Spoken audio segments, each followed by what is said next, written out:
Mrs. Matthews let me stay at her house all day, and she drove me home afterwards.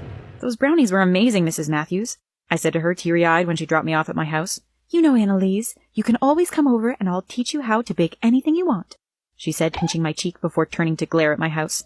If your cold-hearted mother allows it, she added through gritted teeth. I chuckled and gave her a hug before stepping out of the car. I waved goodbye before quietly opening the door and heading up to my room. Hi, Pumpkin. How was your day? My mum asked when she saw me at the top of the stairs. I smiled at her and gave her a kiss on the cheek. It was great, Mum, but I'm off to bed. Mrs. Matthews and I started hanging out all the time. She loved having me around because she always wanted a daughter. She took me shopping, she took me to lunch, she even took me to a mother-daughter cooking class one time. Mrs. Matthews invited me over to her house a lot, to teach a lot about things that she always wanted to teach her kids, but all she had were sporty boys. One day she was teaching me her favorite cookie recipe, but I excused myself to go to the bathroom. On my way there, I ran into my crush and almost fainted. How did I forget?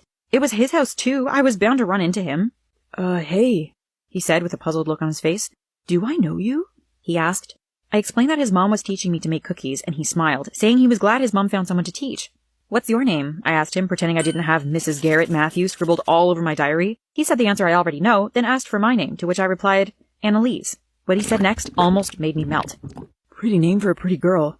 He winked at me before saying he'd see me around, and then went up the stairs to what I guessed was his room. I ran up the